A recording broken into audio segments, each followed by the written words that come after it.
तो आज प्रबोधनी एकादशी है। हर एकादशी को जैसा नियम है प्रभुपाद लीलामृत से पाठ करने का, तो हम प्रभुपाद लीलामृत से पाठ करेंगे, लेकिन इसके साथ साथ भीष्म पंचक भी शुरू हो चुका है। भीष्म पंचक का मतलब क्या है कि कार्तिक के महीने के अंतिम 5 दिन, तो इसको जो है पंचक कहते हैं। पंचक का मतलब 5 दिन। लेकिन भीष्म जी का नाम कैसे जुड़ गया इसमें, तो इसकी कुछ घटना है जिसे हम सुनेंगे। भीष्म पंचक कहलाता है। पंचक का तो मतलब 5 दिन और कार्तिक के महीने के 5 दिन। तो कार्तिक के महीने के 5 दिन ये कब से शुरू होते हैं? एकादशी से। तो वैसे आज से शुरू होना चाहिए पंचक, लेकिन जो कल एकादशी थी उसमें 10वीं तिथि मिली होने के कारण कल एकादशी का उपवास नहीं किया गया। तो आज वैसे द्वादशी है, इसलिए लिखा है पक्षवर्धिनी महाद्वादशी। तो बहुत पवित्र है, आज के दिन उपवास करना बहुत फलदायक है। लेकिन पंचक शुरू हो चुका है कल से, क्योंकि पंचक का मतलब 5 दिन, और वो जो है जरूरी है कि वो कार्तिक के महीने के अंतिम 5 दिन होने चाहिए। तो पंचक व्रत जो है ये बहुत कठिन भी है और साथ साथ भगवान की प्राप्ति कराने वाला है। भगवान की प्राप्ति तो सामान्य रूप से कई भक्तों को होती है, लेकिन विशेष प्राप्ति पंचक व्रत के द्वारा भगवान की कुछ विशेष प्राप्ति होती है, जो कि सामान्य बात नहीं है। तो ये जो रहस्य है, ये भीष्म जी ने पूछा भगवान कृष्ण से। जब भगवान कृष्ण दूत बनकर के आए, कहाँ? हस्तिनापुर में, कौरवों की सभा में। तो पांडवों के जो है भगवान दूत बने, भगवान पांडवों के मित्र बने, उनके बंधु और उनके संबंधी हैं, मतलब क्या नहीं है, सब कुछ है। पांडवों के स्वामी भी हैं, पांडवों के सेवक भी हैं, दूत भी, सारथी भी, सखा, सब कुछ पांडवों के। और इतने जो है ना पांडवों से इनका जो है घनिष्ठ संबंध है कृष्ण का, कि उनके साथ सोते हैं, उनके साथ खाते हैं, चलते फिरते, जागते, हंसी मजाक करते हैं और गंभीर बातें भी करते हैं, सलाह मशवरा करते हैं, सब कुछ पांडवों के साथ, है ना। तो भक्तों की तो कोई कमी नहीं है। इस पृथ्वी में कितने भक्त हैं भगवान के, पांडवों जैसे भक्त तो नहीं हो सकते हैं। तो भीष्म जी ने ये रहस्य पूछा कृष्ण से, जब कृष्ण ने मना कर दिया कि वो किसी के घर नहीं जाएंगे। यहां जब कौरवों की सभा में आए भगवान, तो विदुर जी के घर ठहरे और उन्होंने मना कर दिया कि मैं और किसी के घर जाऊंगा ही नहीं। सब भगवान से प्रार्थना कर रहे थे कि हमारे भी घर को पवित्र करो, तो भगवान ने सबको मना कर दिया। और कारण क्या बतलाया कि द्रौपदी का जो अपमान हो रहा था, किसी ने विरोध नहीं किया। भगवान ने कहा किसी ने विरोध नहीं किया।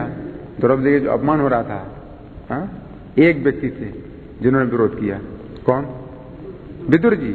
इसलिए विदुर जी के घर में ठहरे भगवान, और किसी के घर नहीं ठहरे। भगवान ने कहा किसी ने विरोध नहीं किया, द्रौपदी का जो अपमान हो रहा था, इसलिए मैं किसी के घर नहीं ठहरूंगा, है ना। तो फिर भीष्म जी ने भगवान से जो ना अलग से ये रहस्य पूछा कि क्या कारण है, 5 पांडव और द्रौपदी से आपका इतना जो निकट संबंध है, इसका कारण क्या है, इसका क्या रहस्य है? तो भगवान बताते हैं कि द्रौपदी पिछले जन्म में क्या थी। वैसे ब्रह्म विवर्त पुराण में कुछ और भी जानकारी है द्रौपदी के बारे में, और वो क्या है कि भगवान के साथ जब सीता जी थी और रावण सीता जी का अपहरण करने के लिए आ रहा था, तो भगवान सीता जी से कहते हैं कि रावण तुम्हारा अपहरण करने आ रहा है, लेकिन वो तुम्हारा अपहरण क्या तुम्हें छू भी नहीं सकता, और छूने की बात क्या, तुम्हें देख भी नहीं सकता है गलत नजरों से, वो तो भस्म हो जाएगा। तो फिर मेरी लीला कैसे होगी? हैं? इसलिए मेरी आज्ञा से तुम अग्निलोक में जाओ। तो भगवान ने जो है ना सीता जी को अग्निलोक में भेज दिया, और अग्निदेव ने सीता जी की छाया से एक दूसरी सीता बनाई और राम के साथ बैठा दी। और ये जो रहस्य लक्ष्मण जी को भी पता नहीं था। लक्ष्मण जी उस समय कुछ कार्य से जंगल में गए थे, लकड़ी लेने या कुछ, तो लक्ष्मण जी को भी रहस्य पता नहीं चला।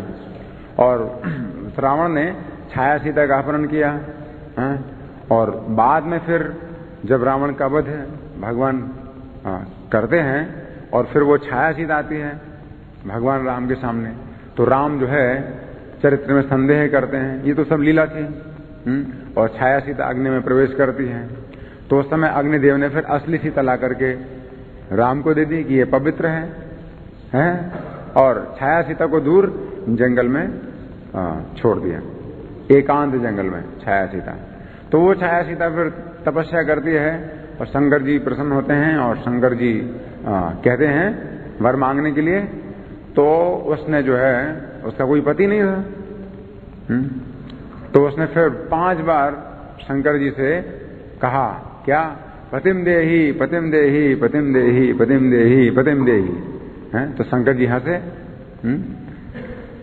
और कहते हैं कि तूने 5 बार कहा है पतिम देही, तो उसको 5 पति दूंगा। तो शंकर जी विनोदी स्वभाव के हैं, तो हंस करके बोले तुझे 5 पति दूंगा मैं। तो फिर अगले जन्म में वो जो है मथुरा में, मथुरा के जो राजा थे उनकी भोग पत्नी बनी ये द्रौपदी। तो ये जो रहस्य है ये पद्म पुराण में है। अब ये मैं दोनों कथाओं को जोड़ रहा हूं क्योंकि ब्रह्मवैवर्त पुराण में ऐसा लिखा है। अब वहां से फिर जो है इतनी लिखा है कि वो फिर अगले जन्म में द्रौपदी बनी शंकर जी के वरदान से। लेकिन पद्म पुराण में लिखा है कि द्रौपदी पिछले जन्म में ये थी। तो हम दोनों कथाओं को जोड़ने के लिए फिर ये मान रहे हैं कि छाया सीता जो है अगले जन्म में मथुरा के राजा की भोग पत्नी बनी। तो भोग पत्नी का कार्य क्या है? सभा में नृत्य करना और राजा का मनोरंजन करना। तो उस समय ये जो 5 पांडव थे ये 5 ब्राह्मण थे पिछले जन्म में, हैं? और साथ साथ रहते थे और संगीतज्ञ थे, बड़े निपुण संगीतकार थे। तो इनकी इच्छा हुई कि राजा को हम अपना संगीत जो है सुनाएं और प्रदर्शन करें राजा के सामने। तो उस रास्ते पर वो लोग जो है अपना संगीत बजाने लगे, जो रास्ता राजा के महल की ओर जाता था। तो रास्ते में जो जाते थे राजा के महल में, तो वो देखते थे इन संगीतकारों का और इनका संगीत भी सुनते थे। तो राजा को सूचना मिली, तो राजा ने इनको बुलाया। तो ये जो 5 जो ब्राह्मण थे ये जब सभा में गए राजा की सभा में, तो जो द्रौपदी थी उसका जो भी नाम था उस पिछले जन्म में 5 पांडवों का भी अलग अलग नाम था। अभी तो मैं इसी नाम से मतलब संबोधन करूंगा। तो इन्होंने द्रौपदी को देखा, वो नृत्य कर रही थी, ये संगीत बजा रही थी। तो आकर्षण हुआ और द्रौपदी ने, ये आज की दिन है, ये आज के दिन की बात है कि द्रौपदी ने जो है इनको इशारा किया कि पास में ही विष्णु मंदिर है, रात में मिलना है वहां पर। तो आज की जो रात है, यानी ये पहली रात थी एकादशी की। अगर इसको 5 दिन माने, एकादशी से अगर 5 दिन माने, तो पहली रात थी। जो युधिष्ठिर हैं वो गए विष्णु मंदिर में और द्रौपदी ने नृत्य किया रात भर, और इन्होंने जो है रात भर संगीत बजाया भगवान की प्रसन्नता के लिए। अभी रात में जागरण हो गया, हालांकि आकर्षण था एक दूसरे से, लेकिन विष्णु की प्रसन्नता के लिए वो संगीत बजाते रहे और वो जो है नृत्य करती रही। और उन्होंने देखा कि वहां पर मंदिर में एक महात्मा बैठे हुए हैं, साधु महात्मा, उनमें कोई आकर्षण नहीं है, द्रौपदी के प्रति कोई आकर्षण नहीं है। वो जो है ना भगवान के भजन में बैठे हैं, वो भी रात भर जाग रहे थे। और पंचक की विधि में क्या होता है, बहुत कठिन विधि होती है। 5 दिन और 5 रात बिल्कुल जागना, सोना नहीं। और पहले दिन के अंत में थोड़ा सा गोबर लेना केवल सवेरे। फिर दूसरे दिन सवेरे थोड़ा सा गोमूत्र लेना, तीसरे दिन सवेरे थोड़ा सा दूध लेना, और चौथे दिन सवेरे थोड़ा सा दही लेना, और पांचवें दिन सवेरे थोड़ा सा घी लेना। यानी पंचगव्य का सेवन करना है 5 दिन लगातार, थोड़ा थोड़ा सवेरे के टाइम। तो युधिष्ठिर जो है उस महात्मा को देखते हैं तो बड़े प्रभावित होते हैं उस महात्मा से। तो उस महात्मा ने जो है थोड़ा सा गोबर लिया, थोड़ा सा गोबर खाया।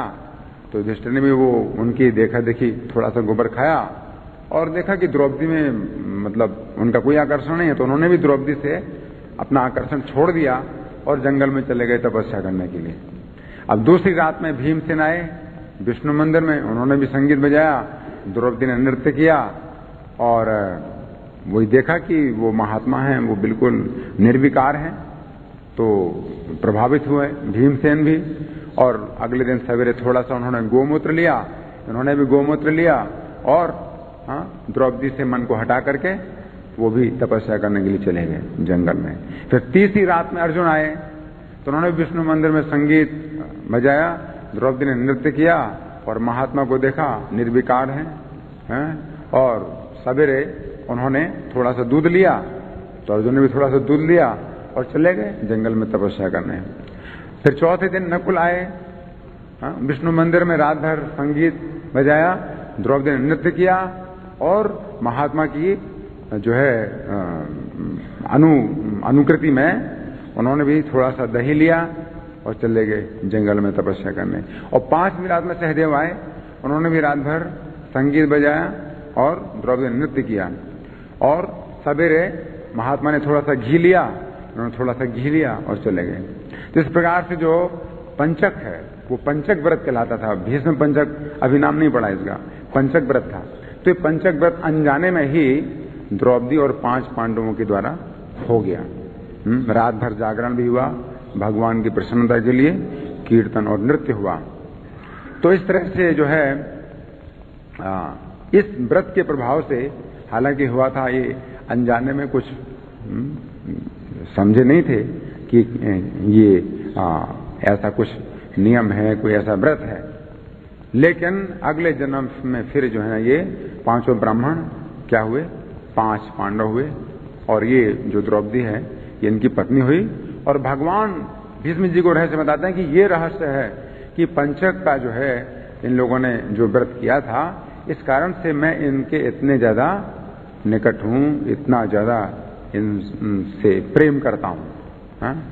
तो फिर भीष्म जी से भगवान कहते हैं कि अगर तुम चाहते हो तो तुम भी ये पंचक व्रत करो, और इससे जो है ना आगे चल करके ये पंचक कहलाएगा, भीष्म पंचक तुम्हारे नाम से प्रसिद्ध होगा। तो भीष्म जी ने पंचक व्रत किया, भगवान के कहने से भीष्म जी ने पंचक व्रत किया, और इसका परिणाम ये हुआ कि भगवान फिर उनके मरण शैया पर क्या करते हैं, 56 दिन लगातार भगवान खड़े रहते हैं उनके भीष्म जी के सामने। कितनी कृपा भगवान की। ये पंचक व्रत का जो ना ये फल था कि भीष्म जी पर भगवान ने इतनी कृपा की कि जब तक उन्होंने शरीर नहीं छोड़ा, भगवान उनके पास खड़े रहे सेवक की तरह, उनको दर्शन देते रहे। तो ये जो है पंचक की जो विधि है वो मैंने बताई।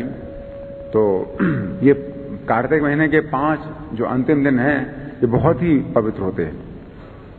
कार्तिक में कोई नियम बनाता है, उनका पालन करता है, तो कार्तिक 12 महीनों में सबसे ज्यादा पवित्र है ही है, उसका फल बहुत ज्यादा होता है।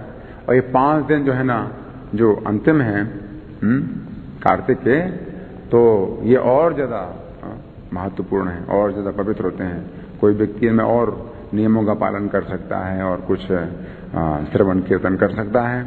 जगत गुरु शिला प्रभुपाद की, श्री श्री राधा पार्थसारथी ललिता विशाखा की, श्री श्री गौरनिताय भगवान की, श्री श्री सीताराम लक्ष्मण हनुमान की।